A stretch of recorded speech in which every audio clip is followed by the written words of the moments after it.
Hello agree students. आज हम बात करने वाले चैप्टर नंबर 15। ठीक है, चैप्टर नंबर 15 आंतरिक संरचना स्तंभ यानी कि इंटरनल स्ट्रक्चर स्टेम। ठीक है, तो इसमें थोड़ी सी बात है वो देख लें। और ये जो चैप्टर है, सबसे पहली बात, ये जो आपके लिए चैप्टर है मोस्ट इम्पोर्टेंट है। ठीक है, मोस्ट, यही चैप्टर आपके लिए मोस्ट इम्पोर्टेंट है इस यूनिट से। ठीक है, तो देखते हैं। सबसे पहले जो है हमारे स्तंभ तनों की शारीरिक व ऊतकी के प्रमुख तत्व क्या क्या है। सबसे पहली बात कही गई है इसमें कि पौधों का स्तंभ जो होता है वो वायवीय संरचना है। तो ये हमें पता है वायवीय संरचना। वायवीय संरचना का मतलब आप जानते हैं? वायवीय संरचना का मतलब होता है जो हवा से संपर्क में रहता है। ठीक है, तो हमें पता ही है जो तना है हमारा वो वायवीय संरचना है, यानी कि जो वायु में रहता है ना, ऊपरी जमीन से। तो इस पर पर्व एवं पर्व संधियां होती हैं। ठीक है, इस पर जो नोड है और इंटरनोड्स पाए जाते हैं, पर्व और पर्व संधियां। ठीक है, आप यहाँ जो है स्तंभ के पर्व की आंतरिक संरचना का अध्ययन करेंगे। ठीक है, जैसे ये है, तो यहाँ पर जैसे पर्व और पर्व संधियां पाई जाती हैं, तो इसका अध्ययन हम करेंगे। ठीक है, तो जो एक तरुण स्तंभ की शारीरिक ऊतकी के प्रमुख लक्षण निम्नलिखित होते हैं। तो जो हमारा क्या है, तना है, तो उसकी आंतरिक जो शारीरिक ऊतकी के प्रमुख लक्षण होते हैं वो निम्नलिखित हैं। ठीक है, इनके बारे में देखते हैं। तो सबसे पहले क्या है इसमें, जो बाह्य त्वचा होती है। ठीक है, बाह्य त्वचा पर प्राय जो बहुकोशिकीय रोम होते हैं। सबसे पहले ये बात ध्यान रखिए, जो मूल रोम थे यानी कि जड़ों पर जो रोम थे वो थे एक कोशिकीय रोम। ठीक है, और जो ये जो है हमारे बाह्य त्वचा पर तने की, ये है हमारे बहुकोशिकीय रोम यानी मल्टी सेलुलर हेयर्स। ठीक है, तथा इस पर उपचर्म भी उपस्थित होता है। मूल पर हमारा उपचर्म उपस्थित नहीं था, लेकिन यहाँ पर हमारा उपचर्म भी उपस्थित है। और अब इसके बाद है हमारा अधः त्वचा। ठीक है, तो जो अधः त्वचा होती है, जो स्थूल कोण ऊतक या दृढ़ोत्की अथवा अनेक बार दोनों प्रकार के ऊतकों से बनी होती है। ठीक है, जो अधः त्वचा होती है, अधः त्वचा होती क्या है, जैसा मैंने आपको दिखाया था चित्र में, पिछली वीडियो में भी देखा होगा आपने। जैसे कि आपका ये ऊतक है। ठीक है, ऊतक तंत्र। ठीक है, ऐसे होता है। ठीक है, तो यहाँ जाइलम फ्लोएम होते हैं, यहाँ हमारी बाह्य त्वचा होती है और ये हमारी अधः त्वचा होती है। ठीक है, तो जो अधः त्वचा होती है वो या तो स्थूल कोण ऊतकीय होती है या दृढ़ ऊतकीय होती है। ठीक है, दोनों प्रकार के ऊतकों से बनी होती है। ठीक है, इसमें किसमें, हमारी जो आंतरिक संरचना है स्तंभ की। ठीक है, इसके बाद जो हमारे संवहन पुल होते हैं वो सदैव संयुक्त होते हैं। ठीक है, कंजॉइंट होते हैं, संयुक्त होंगे यानी कि कंजॉइंट होते हैं। और ये वर्दी या तो ओपन होंगे या अवर्दी क्लोज्ड हो सकते हैं। ओपन भी हो सकते हैं और क्लोज भी हो सकते हैं। कौन, हमारे संवहन पुल। ठीक है, इसके बाद जो हमारा जाइलम होता है वो सदैव अंतः आदिदारुक होता है। आपने देखा होगा जो हमारी मूल है उसमें जो जाइलम होता है वो बाह्य आदिदारुक होता है, लेकिन जो हमारा तना है इसमें जो जाइलम होता है वो अंत आदिदारुक होता है। ठीक है, इसके बाद जो केंद्रीय भाग से दूर प्राय परिधि के निकट यांत्रिक ऊतक अधिक विकसित होते हैं। कहाँ पर, जो हमारी केंद्र से दूर है और परिधि के निकट है, यानी कि ये केंद्र हो गया और ये हमारी परिधि हो गई, तो इसके जो निकट होता है परिधि के, यांत्रिक ऊतक अधिक विकसित होता है। ठीक है, इसके यहाँ पर अगर अधिक विकसित होगा तो वो यांत्रिक सहायता अधिक प्रदान कर सकता है। तो जो शाखाएं हैं वो पत्तियां आदि बाह्य अर्जित होती हैं। ठीक है, यानी कि जो शाखाएं और पत्तियां होती हैं वो बाह्य अर्जित होती हैं। इसके बाद जो हमारी स्तंभों की आंतरिक संरचना है, इसका अध्ययन भी मूल की तरह द्विबीजपत्री और एकबीजपत्री पौधों की संरचना में अंतर देखते हुए करेंगे। ठीक है, तो देखिए, तो ये जो हमारा मूल और स्तंभ की आंतरिक संरचना में अंतर है ये 2007 में आया था। इसका हम एंड में देखेंगे इसको। इसके बाद जो हमारा है ये अंतर ही है। इसके बाद है हमारा द्विबीजपत्री स्तंभ, ये हमारा 2008 में आया था। ठीक है, इसके बाद है हमारा ये सब द्विबीजपत्री स्तंभ है, ये सूर्यमुखी का है। फिर इसके बाद ये सूर्यमुखी का जो है हमारा सूक्ष्मदर्शी से देखा गया है। इसके बाद ये हमारा कुकुरबिटा का है। ठीक है, इसके बाद ये हमारा कुकुरबिटा का सूक्ष्मदर्शी से देखा गया है। ठीक है, और इसके बाद ये हमारा एक बीजपत्री स्तंभ है। ठीक है, ये हमारा 2006 और 2006 में आया था, ठीक है। इसके बाद जो है ये हमारा एक बीजपत्री जो तना है वो हैंडलाइन से देखा गया है मक्का का, ठीक है। इसके बाद जो ये है हमारा मक्का के तने की अनुपस्थित काट, ये हमारी सूक्ष्मदर्शी से देखी गई है, ठीक है। इसके बाद हमारी दूब घास की है, हैंड लेंस और सूक्ष्मदर्शी से देखी गई, ठीक है। ये भी, ये जो गेहूं की है ये हैंड लेंस से देखी गई है, और ये हमारी गेहूं की जो है सूक्ष्मदर्शी से देखी गई है। और ये हमारे जो 2009 और 10 में आ चुका है ऊतक का द्विबीजपत्री स्तंभ और एक बीजपत्री स्तंभ में अंतर, ठीक है। तो हम देखें, तो देखिए अब मैं आपको बताता हूँ कि हम जो ये इनके स्तंभ हैं इनके आंतरिक संरचना को जो है हम आराम से सिंपल भाषा में कैसे पढ़ सकते हैं। देखिए अगर जो हम यहाँ से पढ़ेंगे द्विबीजपत्री स्तंभ के बारे में, तो देखिए इसमें क्या बताया गया है, सारा सूर्यमुखी का सबसे पहले इन्होंने शुरू किया है। तो सूर्यमुखी में क्या है, इन्होंने सबसे पहले आपको बताया बाह्य त्वचा, ठीक है, फिर अधः त्वचा, फिर इसके बाद आपका वल्कुट कोर्टेक्स, इसके बाद अंतः त्वचा, इसके बाद परिधम बताया है, इसके बाद आपका संवहन पुल है, इसके बाद आपकी मज्जा रश्मियाँ मज्जा और आपके जेंथियस, ये सब है, ठीक है। फिर इसके बाद इन्होंने कुकुरबिटा की दिखा दी है। तो फिर हम उसमें देखें एक बीजपत्री स्तंभ में देखें तो इसमें भी देखें बाह्य त्वचा, आपकी भरण ऊतक तंत्र, संवहन पुल, ठीक है। इसके बाद आपकी जो है ये दूब घास का स्तंभ दिखाया गया है, इसमें कुछ आपके पॉइंट है उनमें बताया गया है। तो सबसे पहले हम क्या करेंगे कि द्विबीजपत्री तथा एक बीजपत्री स्तंभों की आंतरिक संरचना में हम अंतर पढ़ लेंगे। तो इससे क्या होगा, जो आप है अगर आपसे पूछता है कि द्विबीजपत्री स्तंभ की आंतरिक संरचना बताइए, तो आप इससे याद कर लेंगे इसे, ठीक है।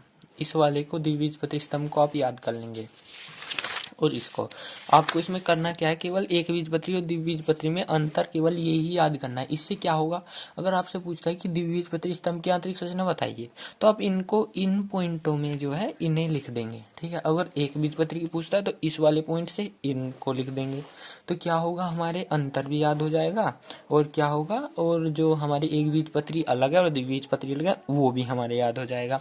तो इसमें आपको करना क्या होगा, बस केवल आपको जो है चित्र याद करना होगा, क्योंकि चित्र तो आपको याद करना ही होगा, जब भी जो है आप कर सकते हैं। देखिए जैसे ये सूर्यमुखी का है आपको, ठीक है, अगर आपको याद नहीं होता तो पहले आप जो सूर्यमुखी का कई बार बना के देखिए, इसे आपको याद हो जाएगा। क्या है, सबसे पहले एक गोल आपको गोला बनाना है, उसके बाद एक गोला और बनाना है, देखिए ये वाला अंदर, फिर ऐसे तीसरा गोला बनाना है, उसकी आउटलाइन करनी है, और फिर ये ऐसे क्या है, ये ऐसे बल्ब बल्ब से आपको ये बना देने हैं, ठीक है, ऐसे ही याद होगा। और जब आप कर देंगे तो फिर इसमें ये बिंदु बिंदु से कर देनी है, और बस ये नाम जरूर याद करना है, पहला रोम है, फिर आपकी बाह्य त्वचा है, फिर आपका अधः त्वचा है, स्थूल कोण ऊतक है, वल्कुट है, तो ये आपको जरूर याद करनी पड़ेगी। और ये जो इसकी अंतः त्वचा की जो सूक्ष्मदर्शी की संरचना है ये भी आपको याद करनी पड़ेगी, ठीक है। अगर ये याद करेंगे जब ये आप कुछ हो पाएगा, ठीक है। और तो सब आपका कवर केवल इससे ही हो जाएगा, ठीक है। ये 2009-10 में अंतर भी आया है और अलग अलग भी पूछा हो जाता है, तो अगर आप अंतर याद कर लेंगे तो आपको सब जो है याद हो जाएगा। और आपको जो है विशेषता भी याद करनी है, ठीक है, विशेषता अलग से याद करनी पड़ेंगी, ठीक है।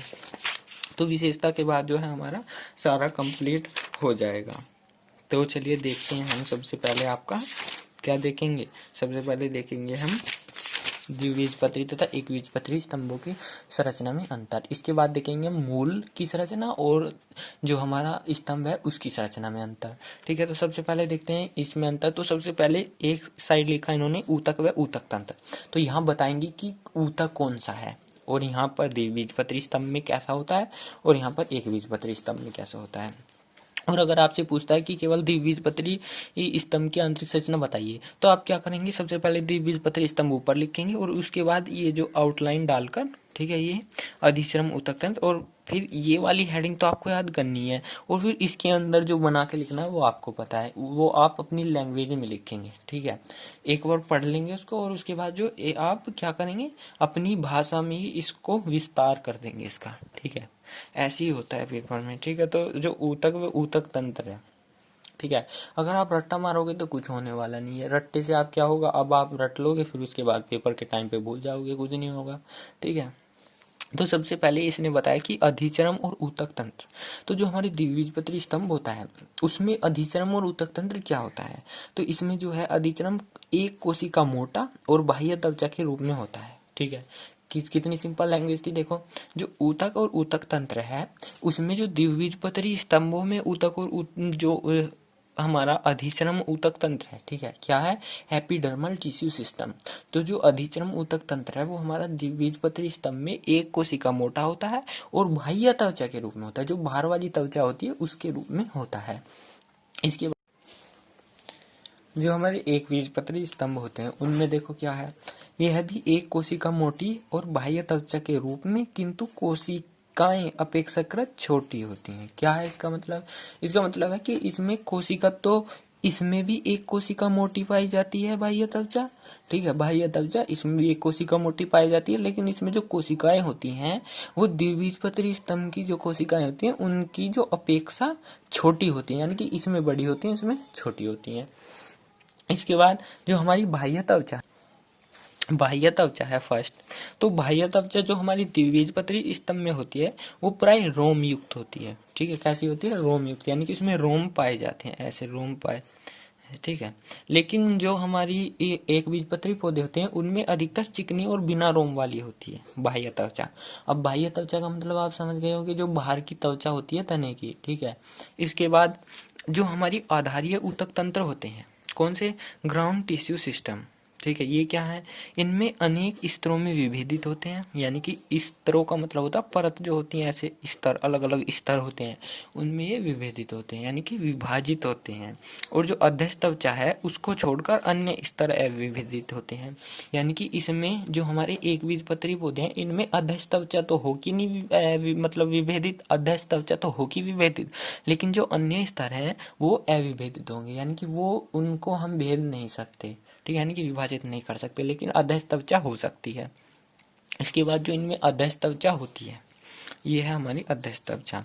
वो क्या है, स्थूल कोण ऊतकी का स्तर होता है, किसका होता है, कोलेन काइमा का स्तर होता है इसमें, किसमें, अध्यस्थ त्वचा में।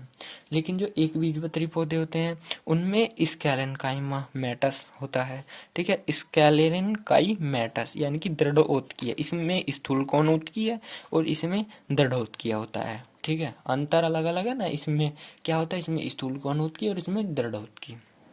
इसके बाद जो हमारा वलकुट होता है नंबर 3 पे, तो वलकुट क्या होता है, इसमें तो होता है पैरेन्काइमेटस, यानी कि मृदुत और इसमें विभेदित नहीं होता, ठीक है, इसमें विभेदित नहीं होता, लेकिन इसमें होता है मृदुत पैरेन्काइमेटस होता है, ठीक है। इसके बाद जो हमारी नंबर 4 पे आती है अंतस्थ त्वचा, यानी अंदर वाली त्वचा, तो यह प्राय स्पष्ट होती है, स्पष्ट, ठीक है, और एक लहरदार स्तर के रूप में होती है, लहरदार स्तर, ऐसा मान लीजिए लहरदार स्तर के रूप में होती है, और कोशिकाओं में मंडकण होते हैं, ठीक है, क्या होते हैं, कोशिकाओं में मंडकण।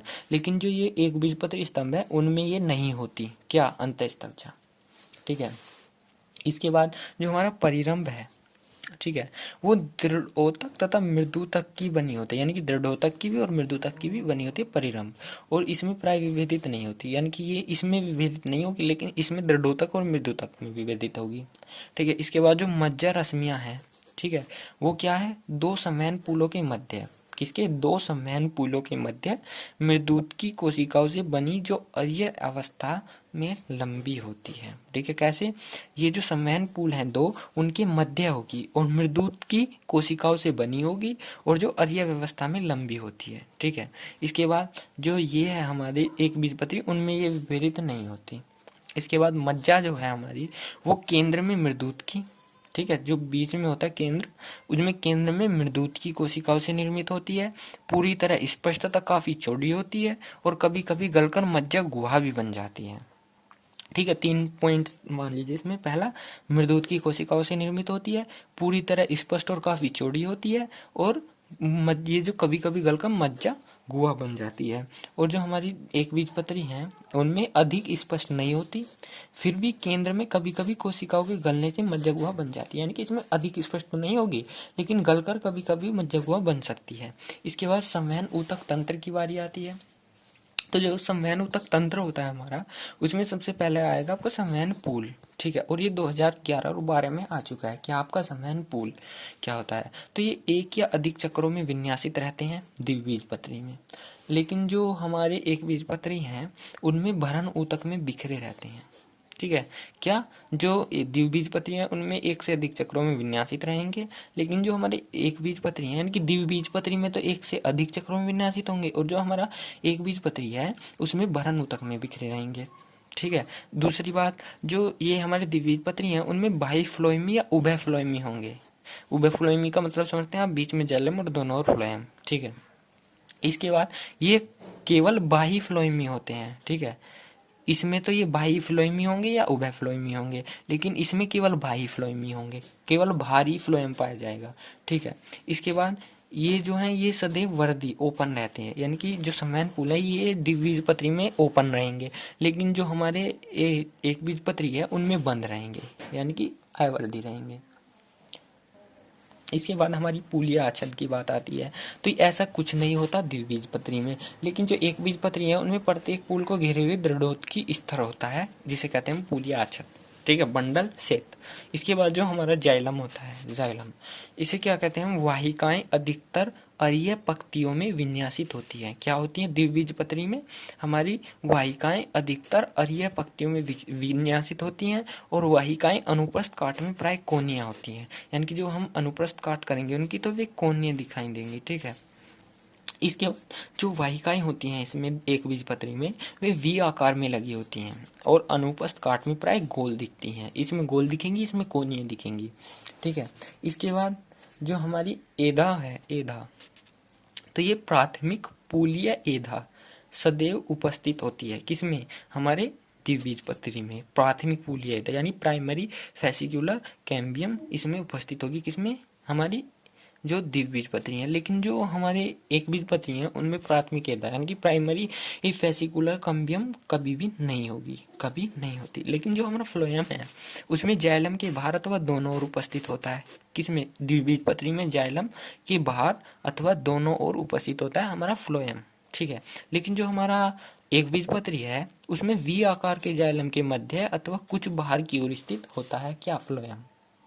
इसके बाद जो हमारा ख पॉइंट है उसमें क्या है, फ्लोएम में मृदु तक उपस्थित होता है, ठीक है, पेरेन्काइमा फ्लोएम में मृदु तक उपस्थित होता है, लेकिन जो हमारे एक बीजपत्री हैं उसमें फ्लोएम मृदु तक अनुपस्थित होता है, ठीक है।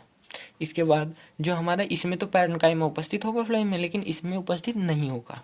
इसके बाद द्वितीयक वृद्धि की बात करें, सेकेंडरी ग्रोथ की, तो जो प्राय संवहन एधा तथा कागेधा के द्वारा सामान्य द्वितीयक वृद्धि होती है, किसमें, द्विबीजपत्री में, यानी कि जो द्विबीजपत्री जो हमारा है उसमें, और जो हमारे एक बीजपत्री है उसमें सामान्यतः द्वितीयक वृद्धि नहीं होती, केवल द्विबीजपत्री में होती है, ठीक है।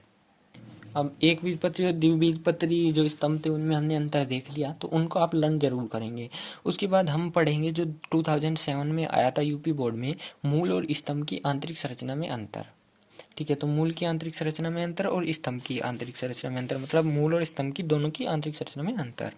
तो जो हमारा सबसे पहले ऊतक व ऊतक तंत्र लिखते हैं, फिर मूल लिखते हैं, स्तंभ लिखते हैं, ठीक है। तो मूल जो सबसे पहले ऊतक है उसकी बारी आती है अधिचरम या ऊतक तंत्र, ठीक है। तो एक कोशिका जो हमारी जड़ है उसमें अधिचरम एक कोशिका मोटी बाह्य त्वचा जिस पर एक कोश के रोम भी होते हैं, ठीक है, और उपचरम अनुपस्थित होता है, इसमें उपचरम नहीं पाया जाता लेकिन अधिचरम पाया जाता है, ठीक है। और जो स्तंभ है उसमें रोम यदि उपस्थित हैं तो बहुकोश के उपचरम प्राय उपस्थित होता है, ठीक है।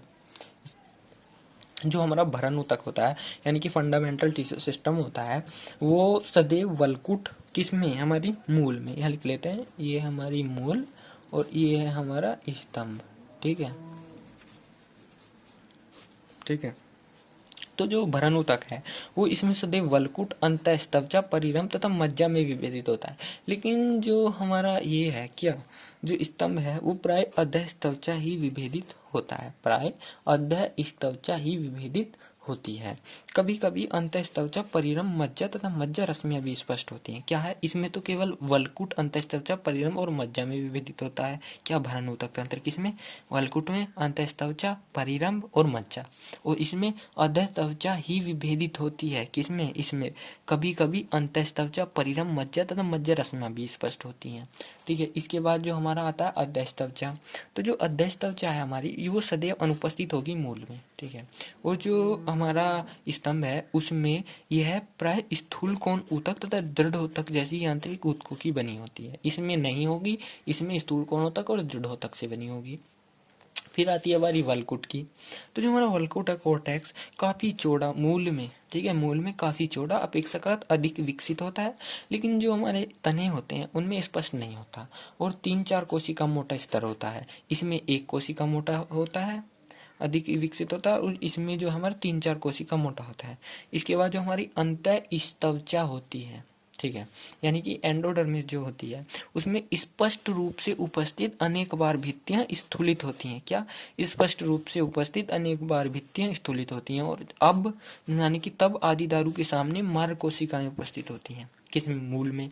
लेकिन जो हमारा स्तंभ है उसमें अनेक बार अनुपस्थित, यानी कि अनेक बार नहीं पाया जाता, और अस्पष्ट, कभी कभी मंड स्तर के रूप में उपस्थित होता है।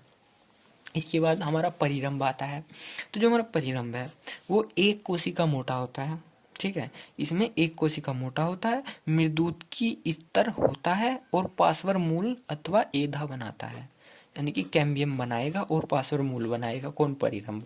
इसके बाद अनेक बार अनुपस्थित होता है, यानी कि कई बार नहीं पाया जाता, और अगर उपस्थित होगा तो अनेक कोशिका मोटा होगा। इसमें 1 कोशिका मोटा होगा, इसमें अनेक कोशिका मोटा होगा।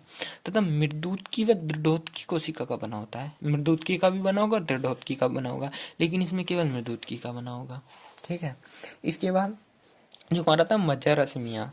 ठीक है, तो जो मज्जा रश्मियाँ है ये मूल में नहीं पाई जाती, लेकिन जो हमारी स्तंभ है उसमें अनेक बार अनुपस्थित, यदि उपस्थित होता है तो मृदुत की होता है। ठीक है, इसके बाद जो हमारी मज्जा है यह प्राय उपस्थित किंतु अपेक्षाकृत छोटी तथा सदैव मृदुत की होती है मूल में। लेकिन जो हमारा क्या है स्तंभ है, इसमें उपस्थित होगी, काफी चौड़ी होगी, और मृदुत की, कभी कभी दृढ़ोत की भी होगी। इसमें केवल मृदुत की, इसमें दृढ़ोत की भी हो सकती है। ठीक है, इसके बाद जो संवहन ऊतक तंत्र यानी वेस्कुलर टिश्यू सिस्टम। संवहन ऊतक का मतलब समझ गए होंगे आप, जाइलम और फ्लोएम। तो जो संवहन पूल होते हैं इसमें अरिया होते हैं, प्राथमिक एधा सदैव अनुपस्थित होती है। इसमें प्राइमरी कैम्बियम नहीं पाई जाती, और संवहन पूल अरिया होते हैं। और जो हमारी स्तंभ है इसमें संवहन पूल संयुक्त होंगे, यानी कि कंजॉइंट होंगे। इसमें अरिया होंगे, इसमें कंजॉइंट होंगे। अनेक बार जैसे द्विबीजपत्री में प्राथमिक संवहन एधा, प्राइमरी फेसिकुलर कैम्बियम उपस्थित अथवा वर्दी ओपन, अन्य में से अवर्दी क्लोज्ड होती है। यानी कि द्विबीजपत्री में फेसिकुलर मतलब प्राइमरी फेसिकुलर कैम्बियम उपस्थित होगी, अर्थात वर्दी होगी, और जो अन्य है उनमें हमारी अवर्दी क्लोज होगी। इसके बाद जो हमारा जाइलम है वो सदैव बाह्य आदि दारू होता है हमारी, किसमें? मूल में। और जो हमारी क्या है स्तंभ है उनमें ये अंत आदि दारू होता है। कुछ फर्न, अगर जो फर्न है उनमें सेकेंडरी भी होता है, कंसेंट्रिक। ठीक है, तो इसी के साथ हमने जो है आपकी यूनिट ख़त्म कर ली है पढ़ के। ये जो हमारी सेकंड यूनिट थी वो हमारी ख़त्म हो चुकी है। इसके बाद हम अच्छे से पढ़ेंगे आपका आंतरिक संरचना, मतलब पत्तियां तो आपके 2020-21 के सिलेबस में है नहीं, तो हमारी यूनिट 3 चलेगी। इसके बाद द्वितीय वृद्धि भी आपके जो उसमें है नहीं। तो अब हमारी चलेगी यूनिट 3 पादप शरीर क्रिया विज्ञान। तो ये मोस्ट इम्पोर्टेंट है आपके लिए, ये तो आपको पढ़नी ही है। ठीक है, तो चलिए मिलते हैं नेक्स्ट वीडियो।